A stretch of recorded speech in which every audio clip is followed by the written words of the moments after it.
कथा पाडेकाजी। कथाकार हुनुहुन्छ महानन्द पौडेल। वीर पूजा सभ्यताको अङ्ग हो। वीरहरूको विविध ढङ्गले पूजा हुन्छ।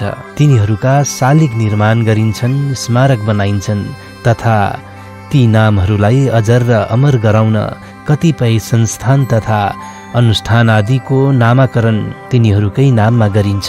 गाइनेहरू तिनीहरूका वीरगाथा पुस्ता पुस्तासम्म गाएर सुनाउँछन्।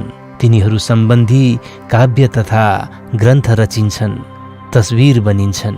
ती वीरहरूका नाम इतिहासमा स्वर्णाक्षरमा अङ्कित हुन्छन्। जति जति समय बित्दै जान्छ वीरहरूका नाम उति उति उज्यालिँदै जान्छन्। तर इतिहासको दौडमा पछि परेका हामी नेपालीहरूका बीचमा हाम्रा वीरहरूका गौरवगाथा वन पर्वत खोला नाला गौचर आदिमा विलीन भएर गइरहेका छन्। हामीमा हाम्रा वीरहरूको शालिग निर्माण गर्ने क्षमता छैन। हाम्रा साहित्यकारहरू पनि यस दिशातर्फ प्राय विमुख छन्। पुराना बुढाबुढीहरूसँगै यी वीरहरू सदैवका निम्ति विस्मृतिको गर्भमा भासिएर गइरहेका छन्।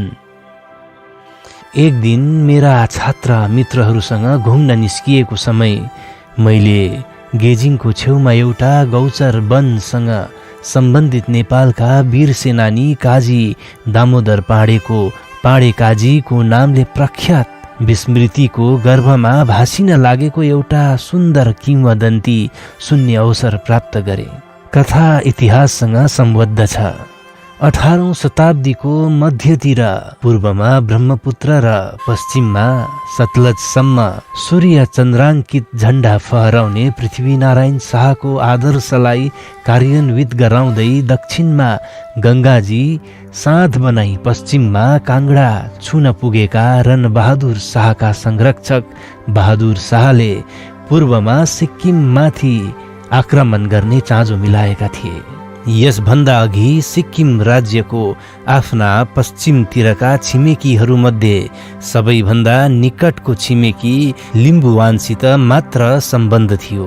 त्यो सम्बन्ध पारस्परिक मित्रतामा मात्र सीमित नरही कौटुम्बिक पनि थियो।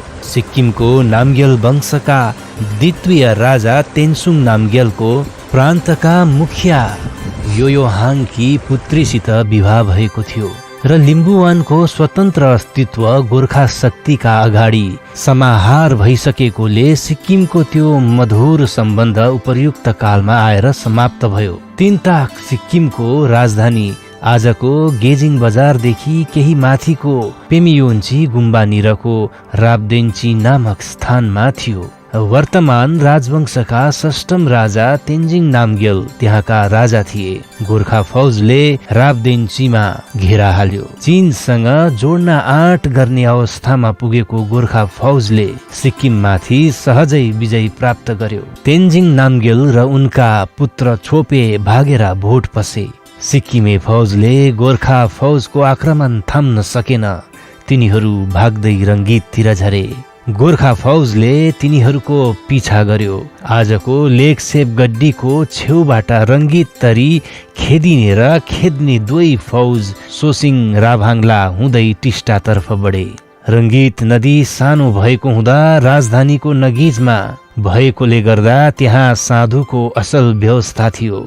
त्यसैले भगौटेहरू त्यहाँबाट भएर अविलम्ब भागेका थिए। तर टिस्टा नदी ठुलो र राजधानीबाट टाढो पनि भएकोले गर्दा साधुको व्यवस्था कमसल थियो। त्यसो हुँदा सिक्किमे फौज टिस्टा मात्र तरिसक्दा गोर्खा फौजले तिनीहरूलाई आजको बरमटारमा भेट्टायो र निर्दयतापूर्वक त्यो कौशल देखायो जसका लागि गोर्खा फौज विश्वविख्यात छ। भनिन्छ बरमटारमा सिक्किमे सेनाका जवानहरूका टाउका बराम पारेर लडाइएका थिए। त्यसै कारणले गर्दा यस स्थानको नाम बरमटार भएको हो। बरमटारको युद्धमा सिक्किमको पुरै हार भयो। त्यहाँ सिक्किमे फौजका धेरै ठुला ठुला अधिकारीहरू पनि पकडा परे। गोर्खाली हाकिमहरूले तिनीहरूमाथि मुद्दा चलाए बरमटार टिस्टाको गढतिर निर भएकोले गर्दा अस्वस्थ थियो। भएमा युद्धमा मारिएका सैनिकहरूका देह सड्न थालेकोले गोर्खालीहरू बगरदेखि केही माथि उक्लिएर थर्पु हाली बसे। त्यही बन्दीहरूको मुद्दा चल्यो। यसरी त्यहाँ बन्दीहरूको न्याय भएकोले गर्दा त्यस ठाउँको नाम नै निया बस्यो, जुन ठाउँमा गोर्खाली न्यायाधीशहरू बसी न्याय गरेका थिए। त्यस ठाउँमा अद्यापि उनीहरूले बनाएको एउटा ठुलो चौतारी छँदैछ। बरमटारमा यावत सिक्किमे फौज फेला पर्यो अथवा कति भाग्न पनि सफल भए त्यो त्यसै भन्न सकिन्न, तर गोर्खा फौज भने टिस्टा तरेर अघि बढेन। तिनीहरूले आफ्नो फौजी रिवाज अनुसार आजको मङ्गले बजार छेउ टिस्टा नदीमा गएर खुँडा पखाले। त्यसपछि तिनीहरूले एक डिल मासतिर उक्लेर खड्ग निशानी राखी रणचण्डिकाको पूजा गरे। त्यस जग्गामा अद्यापि एउटा चौतारो छ। त्यहाँ देउरालीको पनि स्थापना गरिएको हुनाले पन्थहरू त्यहाँबाट भएर हिँड्दा अझै पनि पाती चढाउँछन्। त्यो घटना पिहेमा खाडो जगाउँदा स्पष्ट रूपमा उल्लेख हुन्छ। नेपालले यस युद्धमा सम्पूर्ण पश्चिम सिक्किममाथि आधिपत्य जमायो र आधिपत्य सन् 1815 सुगौली सन्धिसम्म कायम रहिरह्यो। यस समर सम्बन्धी इतिहास कुनै पनि माध्यमद्वारा प्रकाशमा नआइकन अन्धकारमा विलिन भएर गयो। यहाँसम्म कि यस समरमा गोर्खा सैन्यको नेतृत्व कसले गरेको थियो त्यो कुरा पनि स्पष्ट छैन। यस सम्बन्धमा नेपालको इतिहास जेसुकै बकोस्, तर जनश्रुतिहरूका आधारमा भन्नुपर्दा यस समरमा नेपाली पक्षको नेतृत्व सेनापति दामोदर पाँडेले गरेका थिए। उनको पराक्रम अनुपम थियो भन्ने कुरो उनको नामसित गाँसिएका कतिपय किंवदन्तीहरूले स्पष्ट पारेका छन्। यो इतिहास समयको प्रवाह सँगसँगै विस्मृतिको गर्भमा गहिरिँदै गइरहेछ, तर दामोदर पाँडे भने पाँडे काजीको नाममा पश्चिम सिक्किमका नर नारीहरूसँग अद्यापि परिचित छन्। मानिस उनलाई एक महापुरुष मात्र नठानी दैवी शक्तिले सम्पन्न एक सिद्ध पुरुष सम्झन्छन्। उनको नामसित आबद्ध अनुश्रुतिहरू सबै चाख लाग्दा र घत पर्दा छन्। रापदेन्चीमा घेरा हालेर बसेको बेलामा गोर्खाली फौजमाथि एउटा आपत्ति आइलाग्यो। तिनीहरूका थर्पुबाट प्रति रात एकजना सिपाही हराउन थाल्यो। फौजमा ठुलो खुल्दुली मचियो, तर कारण पत्तो लागेन। रातमा राम्ररी पहरा दिने व्यवस्था मिलाइयो तथा सिपाहीहरूलाई सतर्क बस्ने आदेश दिइयो, तर यति गर्दा पनि प्रति रात सिपाही हराएरै गयो। अन्तमा यस आपत्तिको निवारण गर्न सेनापति दामोदर पाँडे स्वयं अघि बढे। जोड तोडले खोजी सुरु भयो। उनले त्यहाँ छेवैमा एउटा ठुलो अजिङ्गर फेला पारे, जसले प्रति रात एकजना सिपाही निल्थ्यो। अजिङ्गर सानो थिएन, तर पनि दामोदरले आफ्नो अनुप पराक्रमको साक्षात उदाहरण प्रस्तुत गर्दै त्यसलाई आफ्नो तलवारले 6 गिड पारेर लडाइदिए। त्यसपछि सिपाही चुहुने दुलो बन्द भयो। केही दिन पछिदेखि त्यो दीर्घकाय अजिङ्गर कुहेर दुर्गन्ध फैलाउन थाल्यो। दुर्गन्धले रोग व्याधि फैलिने आशंका हुँदा दामोदरले अजिङ्गरको प्रत्येक गिड तरवारको फिटकौली पारी रङ्गीततिर हुत्याइदिए। ती गिड हुत्याएर वनतिर छरिए। टाउको गिड भने रङ्गीतको पारीपट्टि पुगेर लड्यो। अझ कुहेर दुर्गन्ध नफैलाउन् भन्ने आशंकाले त्यस मृत अजिङ्गरको शरीरलाई नकुहुनु, दुर्गन्ध नफैलाउनु, नघटी नबिलाई शिला भएर रहनु भनी आशीर्वाद दिए। गेजिङ छेउको धुप्पी डाँडाबाट उँधो झरेको सघन वनमा उक्त अजिङ्गरका गिड शिला रूपमा आद्यापि प्राप्त छन् भन्ने किंवदन्ती सुनेर एक दिन मौका मिलाई केही मित्रहरू साथमा लिएर म ती प्रातस्मरणीय वीरको नाउँसँग सम्बद्ध अजिङ्गरका गिड खोजीमा निस्के। लेकसेप गड्डीको केही मास्तिरबाट छेवैको सानो खोल्चो तरेपछि उक्त वनमा पुगिदो रहेछ। वनमा गाई बाख्रा मग्नसित चरिरहेका थिए। गोठालाहरू मुरली बजाई गीत गाइरहेका खेलिरहेका थिए। हामीले एउटा गोठालो भेट्यौं। त्यसले हाम्रो पथ प्रदर्शन गर्यो। एक क्षणमा धारे डाँडाको ठाडो बाटोको डिलमा अन्दाज 5 फिट लामो र 3 फिट गोलाइ भएका ढुङ्गाका 2 गिँड फेला पार्यौं। काला रङका ती ढुङ्गा पहिला एउटै थिए र पछि भाँचिएको हो भन्ने कुरो गएर हेर्ने बित्तिकै थाहा हुन्थ्यो। छुट्टिएको ठाउँ भाँचिएको जस्तो थिएन, तर छुरीले मक्खन काटे जस्तो चिल्लो थियो। ती गिँड अजिङ्गरका पुच्छर रे। ढुङ्गा सोला डोला गोला छैनन्, तर बीचमा डुँड परेका छन्। त्यो डुँड अजिङ्गरको कत्ला भयो। त्यही डुँडले पछि अरू गिँडसित परिचय स्थापित गर्न सहायता दिन्छ। किम्वदन्तीसँग आबद्ध वस्तुहरूको आकार र प्रकार भावनाले जोडिएको हुन्छ। ती ढुङ्गालाई हेर्दा सहजै अजिङ्गरका गिँड हुन् भनी भन्न गाह्रै पर्छ, तर पनि हाम्रा मानिसले ती साधारण ढुङ्गालाई 100 वर्ष पुग्न लाग्दा पनि भुलेनन्। यसैमा खुसी छु। अजिङ्गरको पुच्छर हेरिसकेपछि हामी शरीरका अरू 3 गिँड जो त्यही वनमा भएको निधो गरेका थियौं हेर्न अघि बढ्यौं। छेउमा एउटा गोठ भेट्यौं, गोठालो भेट्यौं। त्यसले हामीलाई अरू 2 गिँड भएको ठाउँमा पुर्याइदियो। 2 गिँड छेउछेउमै थिए। पुच्छर हेरिसकेका हामीलाई अरू 2 गिँड तिनै ढुङ्गाका अंश हुन् भनी छुट्याउन गाह्रो भएन। उही ढुङ्गो, उनै डुँड, उनै कत्ला, सबै उही थिए। ती 2 गिँडको लम्बाइ 8 फिट र गोलाइ 5 फिट जति थियो।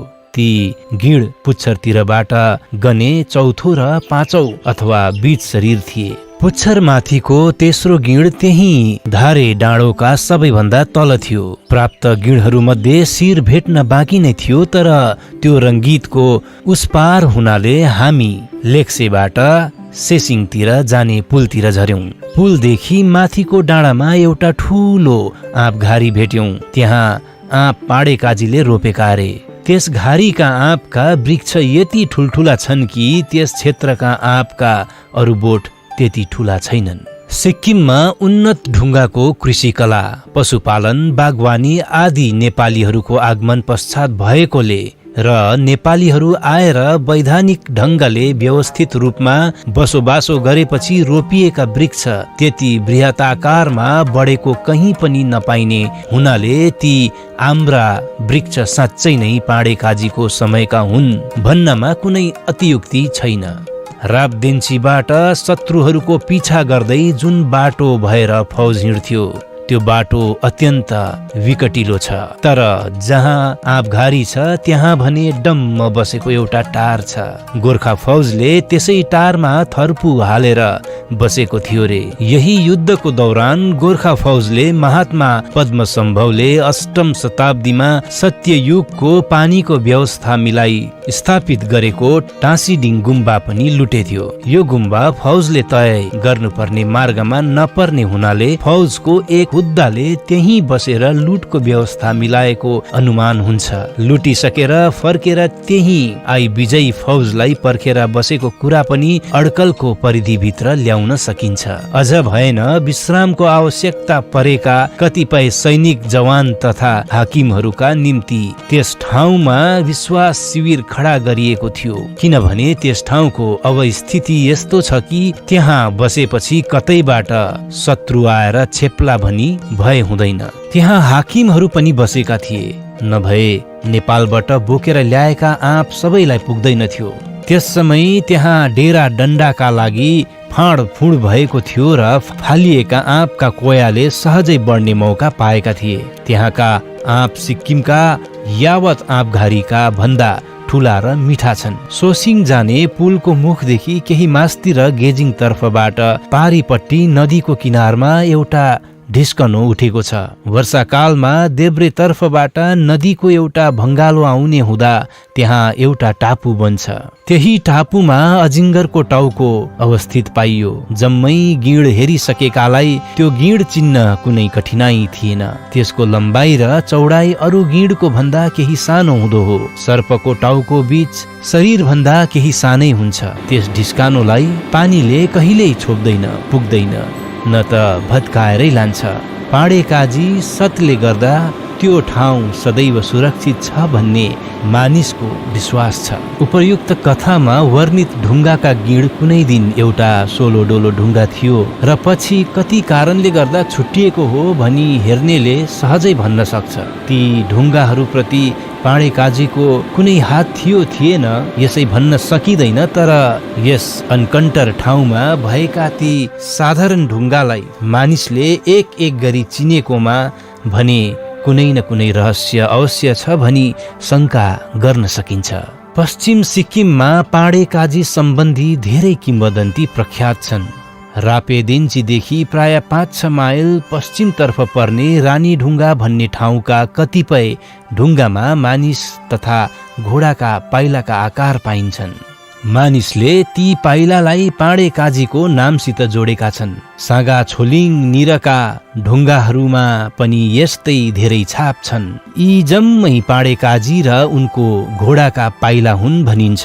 यस भेगका कतिपय पहरामा मणि माणिक्यले भरिएका पाँडे काजीका गाग्रालाई अजिङ्गरले बेरेर राखेका छन् र तिनलाई धर्मात्माहरूले मात्र देख्न सक्छन् भन्ने धेरै किम्वदन्ती छन्। यी कथाहरूका पक्षमा अथवा विपक्षमा उभिने हामीलाई कुनै चासो छैन, तर यति भने भन्न सकिन्छ कि यी सम्झनाहरू पनि वीर पूजाको एउटा ढङ्ग हो। यसैमा आजसम्म जीवित छन् प्रात स्मरणीय वीर पाँडे काजी।